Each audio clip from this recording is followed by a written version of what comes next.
Bonsoir, salam alaikum, Zulf Laouen, marhaba bikoum sur Microscope ce soir. Nous allons essayer de faire un petit point par rapport à la situation géopolitique qui est extrêmement tendue, pour ne pas parler d'une troisième guerre mondiale, comme ça a été annoncé par quelques observateurs et quelques analystes un peu partout dans le monde. Mais ce qui nous intéresse beaucoup plus, c'est l'Algérie, la situation de l'Algérie, justement, vis-à-vis de cette relation et cette situation, comme je disais, extrêmement tendue, au Moyen-Orient surtout. Là, il y a une guerre qui implique l'Iran, Israël, les États-Unis, ainsi que des tensions régionales, bien sûr, par rapport donc au Mali, au Sahel. Nous allons essayer de faire un peu la lumière sur cette situation et le rapport de l'Algérie ou l'impact de toutes ces situations dans la politique étrangère de l'Algérie. Bien sûr, nous allons parler aussi avec nos invités des répercussions de ces attaques, de cette guerre, de cette situation inédite, j'allais dire. Mais au même temps, nous allons essayer de parler de ces appels qui viennent de l'intérieur de l'Algérie, des partisans politiques bien sûr, des militants, même présidents de partis politiques qui appellent à renforcer ou consolider le front interne en Algérie, justement pour faire barrage ou pour parer à toutes ces situations et ces dérives. Pour en parler, j'ai le plaisir d'accueillir ici sur le plateau Adel Boucherguine, militant politique, défenseur des droits de l'homme. Adel, bonsoir, marhaba bik. Bonsoir Hussein, et bonsoir à tout le monde. Merci, Atek Saha.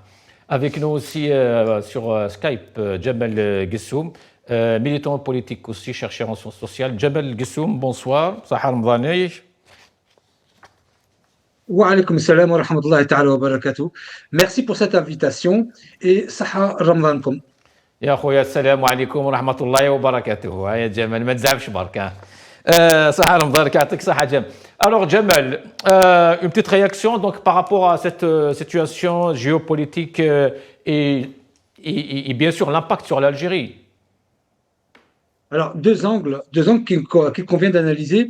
La nature même de ces frappes, de cette guerre, n'est pas forcément de nature politique ou diplomatique telle qu'on peut l'entendre ici et là. Tout d'abord, je suis absolument persuadé que le fondement de cette guerre qui a été déclarée tant par les Israéliens que par les Américains, cette guerre a un fondement beaucoup plus religieux que diplomatique ou politique. Comme l'on sait, les évangélistes américains, qui sont évidemment in fine très liés à l'entité sioniste et qui cherchent absolument à faire que les Israéliens prennent l'ensemble des pays du Moyen-Orient. Et donc, je dirais que le président Trump a accédé à cette requête. Il n'y a absolument aucune justification, ni juridique, ni légale, ni territoriale à ces frappes. Maintenant, la question sous-jacente, c'est l'Algérie, à travers cette guerre, comment elle peut se situer ou comment est-elle située et que doit-elle faire pour parer, comme vous le disiez, Hussein, à toutes ces conséquences. L'Algérie a un point d'avance par rapport à beaucoup de pays au monde, c'est que l'Algérie, comparée à tous les pays qui peuvent être impactés, c'était aussi le cas lors du dit printemps arabe, c'est que l'Algérie est dotée d'une armée nationale populaire, vraiment au sens étymologique et au sens propre du terme. L'Algérie dispose d'une armée nationale populaire. Jamal, est-ce qu'il ne faudrait pas parler justement d'autres situations? C'est que est-ce qu'on est obligé d'attendre cette situation ou alors il faut prévenir ce genre justement de situation? Pourquoi parler de l'armée? D'accord, très bien. Oui, très bien, mais il faut prévenir, je suis d'accord. Oui. Il faut prévenir. Maintenant, parlons des moyens de prévention et ensuite de moyens de réponse, si vous le voulez. Donc, tout d'abord, la question de comment l'Algérie peut se préparer à ce qui serait, je pense, très sérieusement qu'après après l'Iran, ce sera l'Algérie qui sera visée. Tout d'abord, il appartient au président de la République de renforcer le front intérieur, c'est ce que vous avez dit tout à l'heure, Cheikh Hossein, d'une manière directe ou indirecte, et cela me paraît tout à fait important que de renforcer le front intérieur. Nous savons tous, sauf quelques exceptions bien évidemment, que en cas d'attaque sur l'Algérie, parce qu'il ne faut pas être naïf et se dire que ça n'arrivera pas. Je pense que c'est dans les tuyaux, c'est dans les plans américains et israéliens. Et donc je dis qu'il appartient à l'État algérien et à son représentant, le président de la République, Abdelmajid Tebboune, que d'arrêter de nous lancer des paillettes ici et là sur des questions qui n'ont pas de sens, mais plutôt que de renforcer le front intérieur et faire que l'Algérie soit unie sur ce qu'elle vivra probablement dans quelques années et pas très très longtemps. Et ensuite, je disais que nous avons la chance d'avoir une armée nationale populaire, ce que peu de pays ont. Et de cela, je dis que l'Algérie, si elle a une position, je dirais, un peu plus confortable que beaucoup d'autres pays. Je prends exemple sur les Émirats arabes unis, le Qatar, l'Arabie saoudite, à chaque fois qu'un pays a aidé les Israéliens et les Américains, ils sont tombés dans le panneau. Et donc, les prochains pays à tomber, ce seront les pays du Golfe, mais l'Algérie est visiblement visée. Adel Bouchari, une réaction? Tout d'abord, il faut souligner que ces attaques contre l'Iran et toutes les interventions étrangères dans des pays, il y a 2 points à relever. Tout d'abord, ce n'est pas de la démocratie qu'on instaure dans ces pays, mais c'est pour mieux les contrôler et les détruire. Et deuxièmement, c'est pour libérer les peuples, c'est ce qui a été justement énoncé. C'est le prétexte d'intervention étrangère, mais sur le terrain, ce n'est pas la réalité des choses. Le deuxième point qu'il faut relever, sur lequel je pense qu'il faut revenir avec d'autres émissions, c'est le droit international qui est en train d'être piétiné, que ce soit par Trump et Netanyahou dans leur attaque contre l'Iran, mais aussi par l'Algérie dans son projet de déchéance de nationalité. Quand on établit une loi de déchéance de nationalité d'origine pour ses concitoyens parce qu'ils ont osé dire des choses et qu'ils n'ont tué personne, n'ont commis aucun autre crime, je pense que c'est une atteinte au droit international parce que le droit international ne prévoit pas la déchéance de nationalité d'origine pour un citoyen quiconque. Pour ses positions politiques. Très bien. Par rapport à ce que notre ami a dit, je suis tout à fait d'accord sur ce qu'il vient de déclarer, sur le fait que le président de la République doit renforcer le front interne et cesser de parler de futilité. Le président de la République, je le dis aujourd'hui, comme l'a dit notre ami Jamal Ghegsoum, il doit cesser de polémiquer avec un youtubeur. On a vu le président de la République, M. Abdelmajid Tebboune, polémiquer avec un youtubeur. C'est là, en fait, toute la problématique. C'est-à-dire, il le fait rabaisser cette fonction, banaliser cette fonction de la présidence de la République, de la haute magistrature du pays, ou de la magistrature suprême du pays, pour polémiquer avec des opposants, des chefs de mouvements séparatistes. On l'a vu faire des déclarations qui n'ont ni queue ni tête. C'est le moment justement de renforcer le front interne. Pourquoi? À chaque fois qu'il y a une catastrophe géopolitique, tout le monde en parle, tout le monde a peur, tout le monde se dit si demain il y a une intervention dans notre pays, comment peut-on y faire face? Est-ce qu'avec ce personnel politique qu'on va faire face? Est-ce qu'en mettant des innocents en prison qu'on va y faire face? Est-ce qu'en interdisant aux militants politiques de sortir du territoire national, qu'on va y faire face? Est-ce qu'en ayant un service secret instable, il faut savoir que les services secrets algériens ont changé de chef 6 fois pendant 6 ans. Depuis 2019. Depuis 2019. Idem pour d'autres services. Je ne vais pas citer tous les services dans lesquels les chefs ont été remplacés plus de 4 fois. Il y en a pour 5-6 fois, des chefs ont été changés. Donc il y a une instabilité déjà dans l'armée. Donc ça fait défaut à la stabilité. Et même dans nos institutions, il n'y a pas de stabilité réellement dite. Il y a ce discours populiste qui est prôné. Moi, je le dis aujourd'hui. Je suis pour un organe des services le plus puissant dans la région, mais ce qui n'est pas le cas aujourd'hui. Je suis pour une armée réellement populaire et qui ne s'immisce pas dans les affaires politiques. C'est une armée forte, il ne va pas me faire un édito chaque mois pour m'insulter, parce que je critique les décisions d'un gouvernement. Il ne va pas faire un édito pour insulter des militants politiques parce qu'ils osent en parler. Il ne va pas me faire un édito pour ne parler d'un ennemi fantôme qu'on ne voit pas. Juste la main étrangère. La main étrangère. Et c'est le moment de renforcer le front interne, libérer la parole, ouvrir l'espace médiatique, audiovisuel à toutes et tous, laisser le débat démocratique, la contradiction, construire notre société. Merci. Je vois que Jamel demande la parole. Jamel.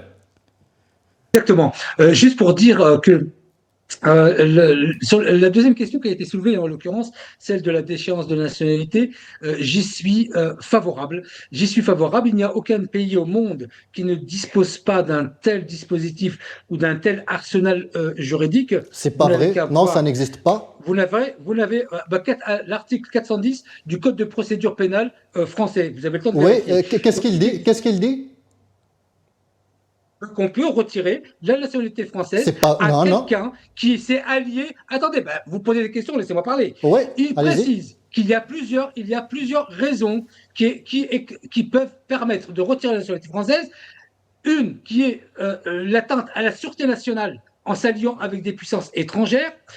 Il y en a d'autres. Vous savez qu'il y a même quelque chose de tout à fait banal et tout à fait simple. Par exemple, vous ne répondez pas à l'appel de l'armée. Cette loi est toujours en vigueur. C'est stupide, hein. Vous ne répondez pas à l'appel pour faire votre service national, eh bien, vous pouvez être déchu. Eh bien, ça, c'est la loi. Il n'existe pas, monsieur, un pays au monde qui n'a pas ce type d'arsenal juridique. Ils sont tous dotés de cela. Et je vous le dis, d'ailleurs, je mets au défi, pas vous, mais l'ensemble des téléspectateurs, de taper sur Google déchéance de la nationalité française et ils verront les conditions. Donc pourquoi est-ce que nous, on serait à part par rapport à cela? Maintenant, ceci étant dit, je suis favorable à cette loi particulièrement quand des personnes qui faisaient partie des services importants en Algérie, deux capitaines de l'armée algérienne, c'est pas la peine que je les nomme, vous les connaissez, qui aujourd'hui se sont alliés avec d'autres pays, le Maroc, comme ça on ne va pas tourner autour du pot, hein,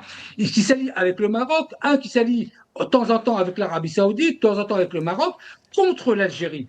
Et vous voudriez que ces personnes conservent la nationalité algérienne, et donc cette loi, elle est la bienvenue. Il y a une seule chose que j'espère, c'est que, et je ne pense pas qu'ils le feront, je ne pense vraiment pas, c'est qu'il ne faudrait pas que l'institution judiciaire ou politique utilise cet arsenal juridique à d'autres fins que celles liées à la sécurité nationale. Ça, c'est important. Je ne pense pas qu'ils le feront. Mais en tout état de cause, lorsque vous avez des gens qui s'allient, qui sont payés par l'étranger, et en plus qui ont fait partie, hein, c'est-à-dire que leur mère patrie leur a fait confiance, et quand ils partent à l'étranger, ils s'allient avec l'ennemi de l'Algérie. Et à eux, vous voudriez, monsieur, qu'on leur laisse la nationalité algérienne? Jamais de la vie. Quels sont les ennemis de l'Algérie? Les ennemis de l'Algérie sont ceux qui s'allient avec des puissances étrangères. On va donner les noms, comme ça on va éviter de perdre du temps. Hein. Ils sont pas là pour répondre, mais je n'attends pas d'un traître qui vienne ici pour répondre à mes questions. Vous avez Hichem Marabout qui était capitaine de la police, capitaine de l'armée, et il est toujours au Maroc et qui s'allie avec le Maroc contre l'Algérie. C'est pas un traître, ça? Vous avez Anwar Mel qui était capitaine de l'armée et qui s'allie avec le Maroc, qui s'allie avec l'Arabie Saoudite contre l'Algérie. Et allez-vous me dire, monsieur? Est-ce que une dernière question. Non, mais on va pas. Jamal, on va pas citer les noms, on va pas citer les noms parce qu'ils sont pas là. Est-ce que l'Algérie, son armée et ses services sont aussi tout autant faibles pour qu'ils soient menacés par Hicham Aboud? C'est une connerie, quoi.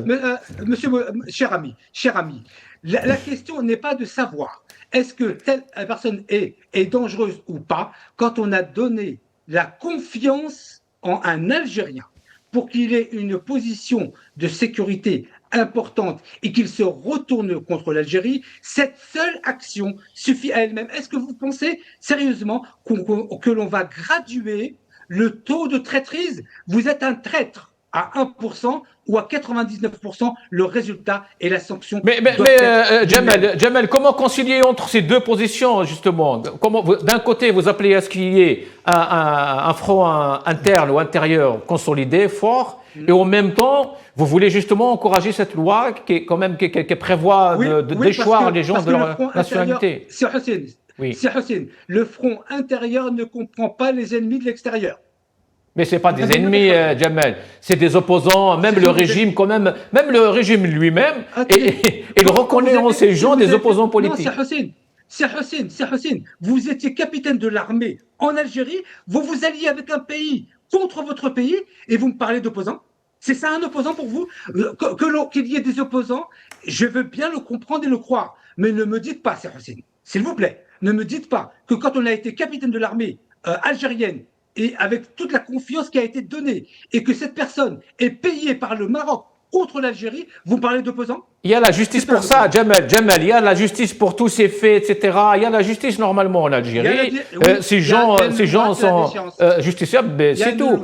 Jamal, sinon nous allons regarder cette petite vidéo, Jamal, et je reviens. Il faut qu'on avance un petit peu.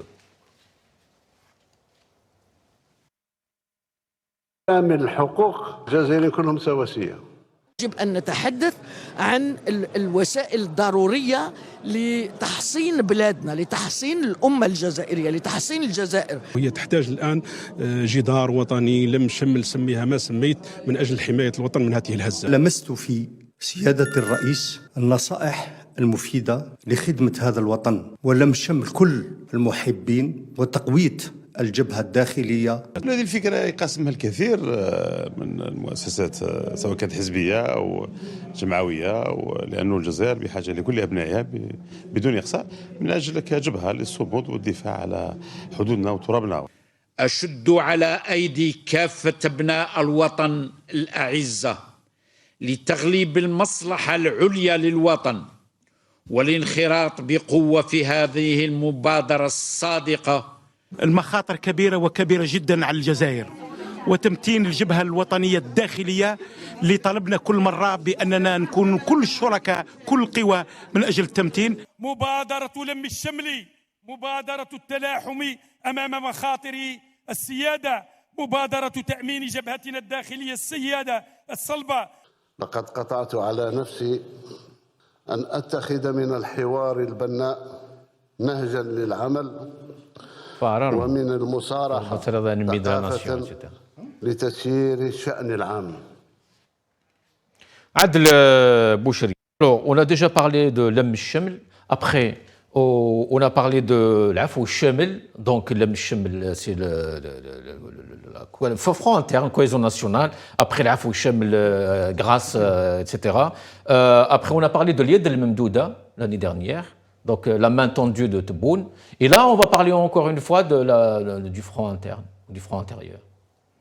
Mais pourquoi on ne passe pas à l'acte? Pourquoi on ne s'assoit pas autour d'une table et on règle tous ces problèmes justement du front intérieur? Je veux tout d'abord revenir sur la question de la déchéance de nationalité, parce que ceux qui nous regardent ils peuvent mal interpréter les choses. En effet, tous les pays du monde prévoient la déchéance de nationalité, mais la nationalité acquise et non pas d'origine. Le seul pays aujourd'hui qui prétend, qui instaure une loi d'échéance de nationalité d'origine, c'est l'Algérie. On parle de notre pays. Je sais que c'est prévu en France, mais pour la nationalité acquise. pas pour la nationalité d'origine. On ne peut pas, le droit international interdit la déchéance de nationalité d'origine. Parlons de l'Yed el-Memdouda, l'Mchamel et toutes il y a plein d'expressions comme ça qui sortent à chaque fois. Ces initiatives, moi, je retiens une expression qui a été dite par le président de la République, M. Abdelmajid Tebboune, dans son dernier, dans le communiqué du Conseil des ministres, lorsqu'il vous dit sur la dernière initiative que cette fois-ci, toutes les institutions seront mises au courant du process ou de la mise en œuvre de cette initiative. Ce qui révèle que toutes les autres initiatives étaient des initiatives individuelles. Nous avons vu comment Nasser el-Djinn traitait avec des gens à l'étranger, c'est-à-dire des gens qui ont été accusés de terrorisme. Je peux même parler d'un cas précis. Son nom figure toujours dans le journal officiel comme terroriste, mais par la bénédiction du DRS, il est rentré, il se présente à la justice les premiers temps, et là maintenant, il est libre à condition qu'il défend la politique du gouvernement, qu'il défend Tebboune et qu'il dit que nous sommes forts et nous avons une armée forte. Voilà la réalité aujourd'hui. Mais ce qu'il doit être fait, ce n'est pas de déchoir des Algériens de leur nationalité parce que c'est des youtubeurs ou là c'est des influenceurs ou là, appelez-les comme vous voulez. Ce n'est pas de polémiquer avec MRDZ, comme le fait Tebboune, il parle de MRDZ dans ses discours. Ce n'est pas de polémiquer avec un chef de mouvement séparatiste qui est Farhat Mehenni, mais c'est de rassembler tous les enfants du pays, libérer la parole et laisser la démocratie agir dans notre société. Merci Adel. Jamel Guissoum, le quotidien, l'expression, a parlé justement aujourd'hui de ce problème, de ce concept qui revient donc à chaque fois. Et le seul mot d'ordre qui s'impose aujourd'hui écrit donc l'expression dont on connaît tous l'obédience, la sauvegarde de la souveraineté nationale. L'Algérie doit impérativement renforcer et consolider son front intérieur.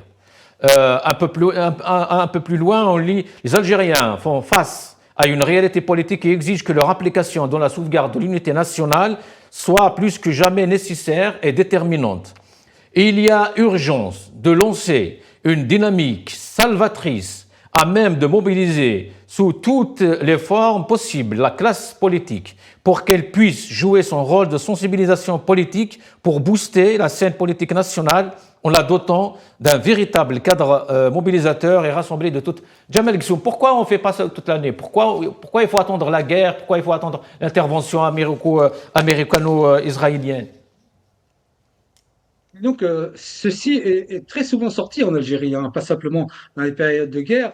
Quand on dit que l'Algérie est visée, Jazair el-Moustahdafa, ça on le sort tout le temps dans tous les types de problèmes, pas simplement la guerre. Moi j'aimerais juste dire qu'il serait. Mais qu'est-ce qui empêche, Jamal, avant de passer à autre chose, qu'est-ce qui empêche justement le régime d'aller vers cette unité, cette consolidation? Pourquoi on reste encore 6-7 ans après dans le discours?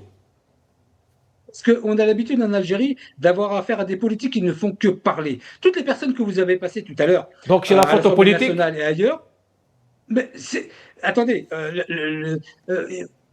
avoir une solution salvatrice, c'est l'objet de l'article de l'expression. Si vous voulez, ça n'a de sens que quand vous avez des gens qui ont une conscience politique et une conscience de ce qu'est la nation.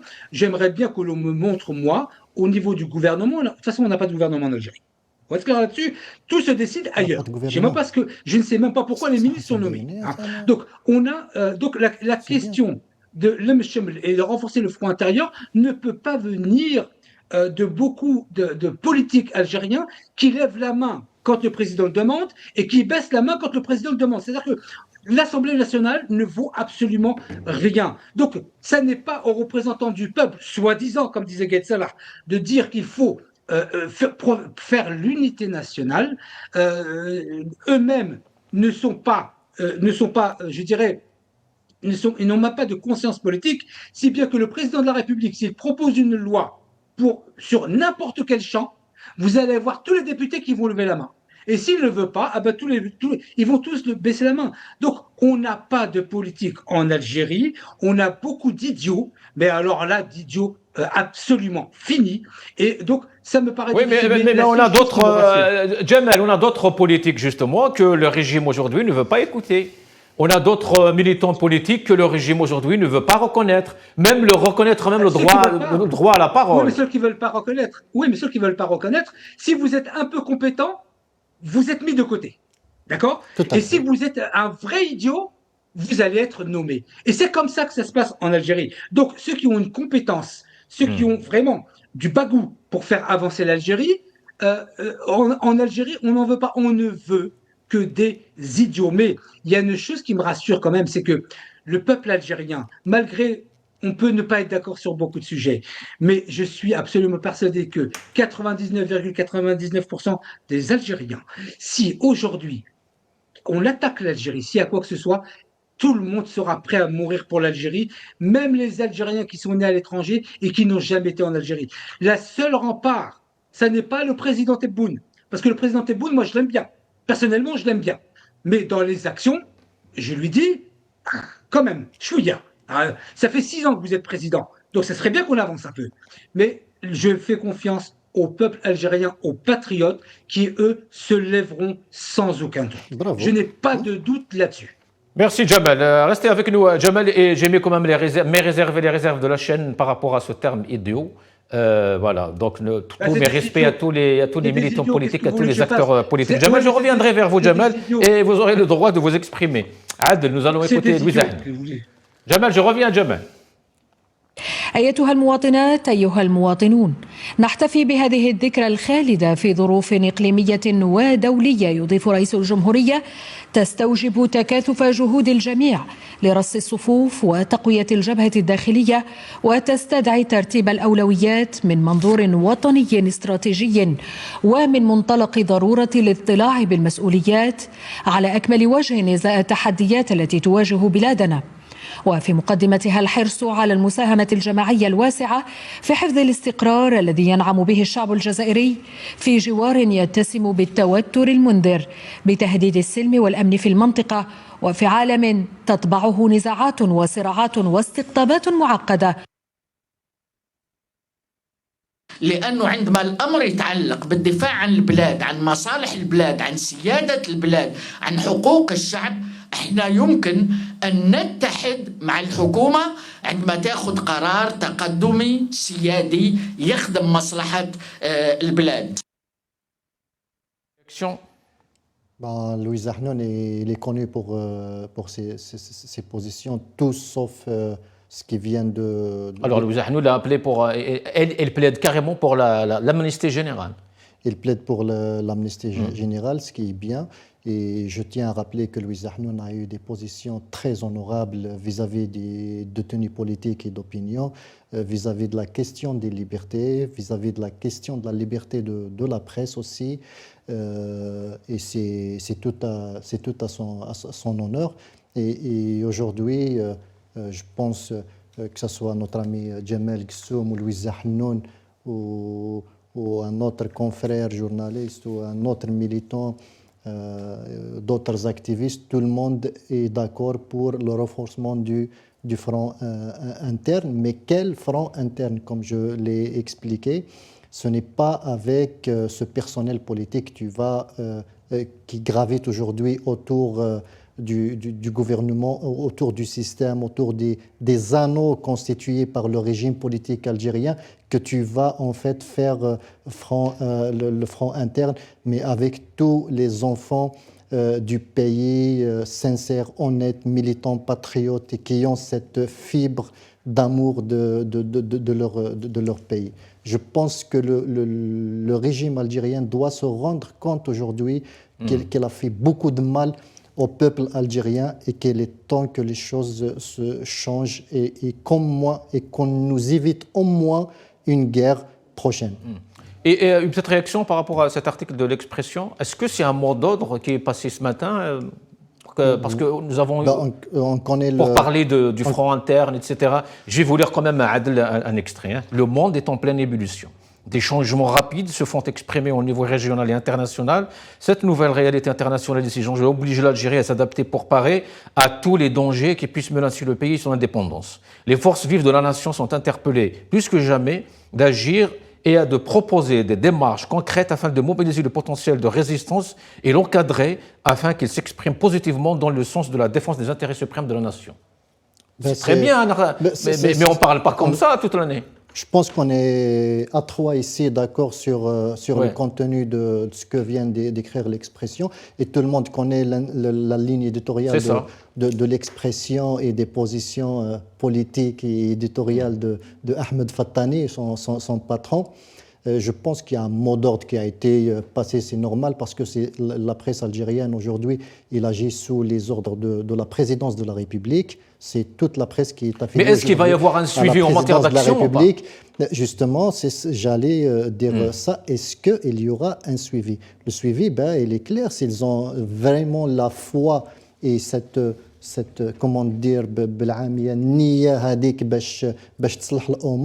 vas-y, tu libères les innocents qui sont en prison, tu laisses les gens voyager librement, tu laisses les avocats défendre tranquillement, laisse la justice indépendante, laisse les juges décider en toute âme et conscience, relance ton économie et arrête de dépendre, de faire dépendre en fait tout un peuple et toutes des générations sur des ressources hydrocarbures. C'est le moment de relancer le pays et chiche. Jamal Gissoum. Alors, qu'est-ce qui bloque? Où ça bloque, Jamal Gissoum? Ça bloque parce que nous avons un système politique qui marche sur la tête, qui n'a pas, je le dis, qui n'a pas de conscience politique. Il n'y a pas une hiérarchie établie en Algérie. On est sur un fonctionnement de type tribal. C'est-à-dire que nous ne sommes pas en Algérie, nous n'œuvrons pas dans un format qui soit compris à l'international. Ça veut dire un peu que nous sommes en politique qui met le rouge.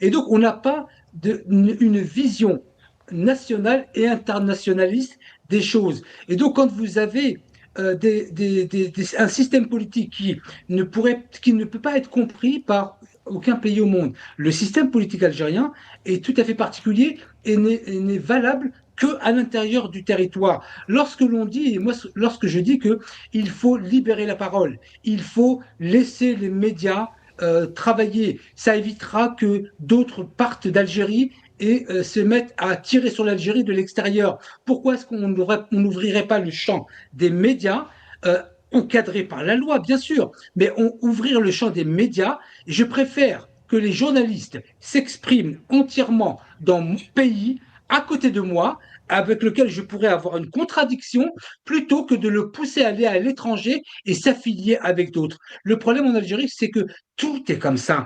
D'un côté, ils appellent au front intérieur, mais en même temps, ils ne proposent aucun avenir aux jeunes harrak qui partent par centaines tous les jours. Et donc, tout est comme ça. On est dans ce que l'on appelle une injonction paradoxale. On fait une injonction, mais on est dans le paradoxe par rapport à ce que l'on demande. Le problème en Algérie, c'est que tout est comme ça et on marche vraiment sur la tête. Tout à l'heure, quand je disais idiot, je dis et je répète, nous avons une classe politique algérienne composée d'idiots et de gens qui n'ont pas de valeur à défendre ce que leur parti politique devrait défendre. Et donc, nous sommes dans un imbroglio. Et c'est comme ça. Peut-être, Jamal Din, que les vôtres, c'est tout. Comment ? Ils ont peut-être d'autres valeurs que les vôtres. Il y a des valeurs qui sont des valeurs morales qui sont à l'international. C'est je donne mon avis. J'ai été élu pour un projet politique. Je défends ce projet politique. Il y a des valeurs communes que sont plutôt que de pousser les gens et les jeunes et les enfants. Il y a même des bébés. Prendre le bateau pour partir, donnons-leur un avenir. Et donc, ce n'est pas une question de valeurs propres, ce sont des valeurs morales que n'importe quel parti doit avoir. Nous n'avons pas parti. Le FLN, d'ailleurs, depuis le Hirak, vous avez remarqué qu'il n'est même pas reçu par le président. Vous avez le RND pareil. Donc, tout part à volo en Algérie. Ou Rabbi Jib al-Khair, Inch'Allah. Inch'Allah. Ya'atik Saha. Jamal, vous voulez rester ou c'est comme vous voulez, hein? Je vais rester, c'est bon. Je me suis arrangé pour m'énerver et rester. Merci Jamal, Ya'atik Saha. Restez avec nous. Adel, alors, on parle de la cohésion nationale, on parle du front interne, on parle de tout ça, on parle très bien d'ailleurs, même dans la presse. Mais pourquoi on ne laisse pas justement les adversaires au régime parler, dire ce qu'ils en pensent justement? Pourquoi isoler toute une partie de la nation? Parce que là, on parle de la nation. Hein. On parle de la nation. Dans cet article, par exemple, le terme nation a été cité au moins une dizaine de fois. Mais la nation, ce n'est pas que les alliés du régime. En fait, vous avez parlé de toutes les initiatives qui ont été engagées par le régime et qui ont été rendues publiques par le président de la République. Mais vous avez oublié une de ces initiatives très importantes à mes yeux, c'est le dialogue national. Oui, le dialogue, voilà, je l'ai noté. Hein, le dialogue national. On va y arriver. Qui a été lancé en grande pompe et qui a été accueilli à bras ouverts par les différents partis politiques qui constituent la scène nationale et même par les personnalités comme du gouvernement, ceux qui sont proches du pouvoir. Les ministres, etc. Oui, bien sûr. D'anciens ministres et même des personnalités dans l'opposition. Même M. Guéreha, dans une déclaration, avait parlé de ça. On accueilli de bon cœur cette initiative. Nous avons dit qu'on va profiter de cette initiative justement parce qu'il y aura quand même... Le pouvoir il va céder sur certaines choses comme la libération des détenus politiques et d'opinion qui n'ont fait qu'exprimer une idée sur l'ouverture du champ politique et médiatique, ce qui est important pour des militants politiques de s'exprimer aujourd'hui. Aujourd'hui, vous savez, tout est fermé dans le pays. Moi, je suis tout à fait d'accord avec Jamel lorsqu'il dit que nous avons un système qui marche sur la tête, un système sans conscience politique. De temps en temps, oui, franchement, tu te demandes, est-ce qu'il a une conscience politique, ce système? Parce qu'on voit que le pays va droit dans le mur, mais qu'il n'agit pas et qu'il ne fait rien du tout.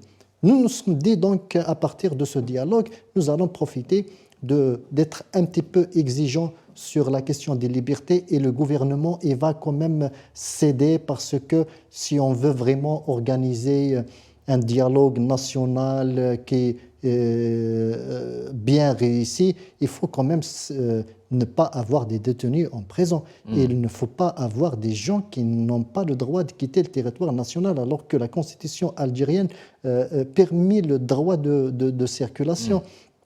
Il faut faire entrer les gens. Qu'est-ce que nous faisons aujourd'hui? Bon, il y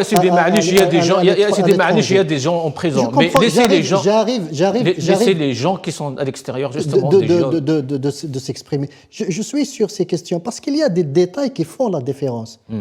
Il y a des détails qui montrent vraiment la catastrophe dans laquelle nous vivons aujourd'hui. Quand tu as un militant politique comme Karim Tabou,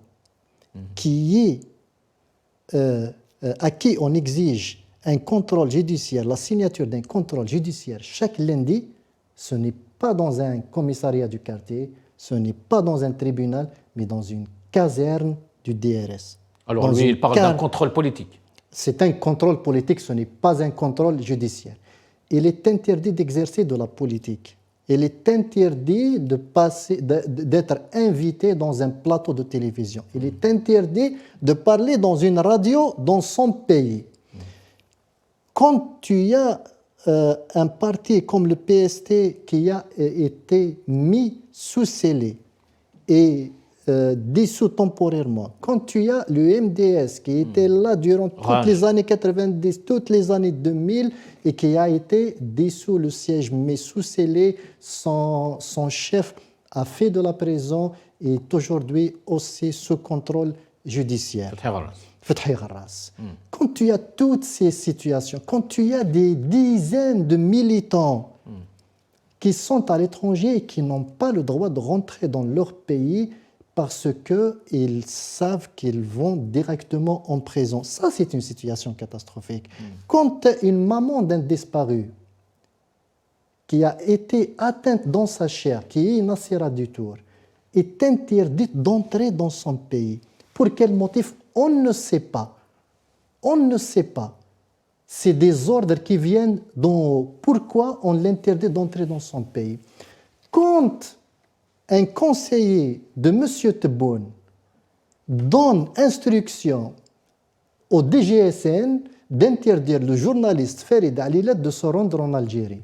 Farid Alilat le dit clairement, il n'y a eu aucun démenti là-dessus. Il dit qu'un conseiller de Tebboune a ordonné au chef de la police algérienne de lui interdire l'accès dans son pays. Quand on arrive à interdire l'accès dans son pays à un citoyen quiconque, franchement, je pense qu'on a atteint toutes les limites. Et pour desserrer ces limites, pour desserrer ces étaux, il faut faire totalement le contraire de tout ça. Merci Adel. Jamel Debbouze, vous êtes d'accord avec Adel ou pas? Gessoum. Merci pour Debbouze, mais c'est pas grave. Comme je le connais en plus. C'est Ramadan, Jamel, Ramadan. Allez, belle. Donc oui, alors effectivement, si vous voulez, à partir d'un certain moment, l'avenir de l'Algérie se jouera sur d'ailleurs toutes ces questions. Et que c'est mal connaître l'humain de manière générale et l'Algérien de manière particulière que de penser qu'en voulant le faire taire, il se taira, bien au contraire. Et l'erreur qui est faite par le pouvoir algérien, c'est en fait de penser que les Algériens seraient contre leur pays. Et de ce fait, on s'évite des alliés forts, que ce soit à l'intérieur comme à l'extérieur du pays. Et donc moi j'invite le président de la République à passer des paroles aux actes. Quand il dit que on peut dire ce que l'on veut quand on est invité par un média ou quand on est un média, j'aimerais que ce soit vrai, Monsieur le Président. Mais la vérité, c'est que ça n'est pas le cas. J'aimerais lui dire aussi que ce n'est pas en serrant l'étau, notre ami Boucharguine parlait de desserrer l'étau, ce n'est pas en serrant l'étau que le front intérieur se fera encore plus fort. Donc il faut être beaucoup plus intelligent que ça. Et donc je dis au président de la République, vous pouvez faire confiance au peuple algérien, il ne se retournera jamais contre son pays. Mais il faut aussi lui montrer que vous avez aussi confiance en lui. Et donc que c'est une erreur stratégique que de mener des combats à couteau tiré dans tous les sens et pour absolument rien. Les Algériens ont une conscience politique, les politiques algériens n'en ont pas, mais le peuple algérien, lui, il en a. Merci Jamal. Restez avec nous, nous allons écouter Saïd Chingrih. بات لزاما علينا تبني أساليب مجابهة جديدة ومقاربة وطنية منسجمة تشمل إلى جانب استغلال الوسائل والقدرات العسكرية تعبئة كافة قدراتنا الوطنية في إطار استراتيجية وطنية متكاملة تواكب التطورات الراهنة وتعزز التلاحم الوطني وتحافظ على الهوية الوطنية الجامعة وتعمل على نقلها للأجيال القادمة في وعاء جديد. Adel Boucharguine, tout le monde est d'accord pour justement pour renforcer ce front interne, finalement. Avant que vous me posiez la question, j'ai dit que je suis pour une institution militaire la plus forte de la région, ce qui n'est pas le cas aujourd'hui. Pourquoi?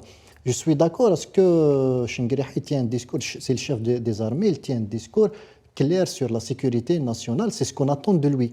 Mais derrière les rideaux, on attend à ce que l'armée se retire de la politique. On ne veut pas que l'armée fasse de la politique. On veut qu'un président de la République soit élu par le peuple algérien et qu'il décide du destin de son peuple qu'il a fait élire en toute indépendance. On ne veut pas que l'exécutif, aujourd'hui, se mêle des questions de la justice. On ne veut pas qu'un ministre, qu'un colonel des services appelle un juge pour infliger une peine à un militant ou à un journaliste. C'est ça ce qu'on demande. On veut que tous soient dans leur rôle. Merci Adel. Jamal Gessoum, un dernier mot, on arrive à la fin. Un dernier mot pour dire que j'ai de toute façon un espoir très grand sur la maturité des Algériens, de ses dirigeants, de son dirigeant, pour mettre l'Algérie devant tout, en premier degré face à tous les défis qui nous attendent. Nous avons des défis majeurs qui vont venir dans les quelques semaines et les quelques mois à venir, et que nous devrons passer du discours aux actes pour le front intérieur. تحية الجزائر وصحافة لكم. Jamal, on attend toujours les dates, t'as le Promis, absolument promis.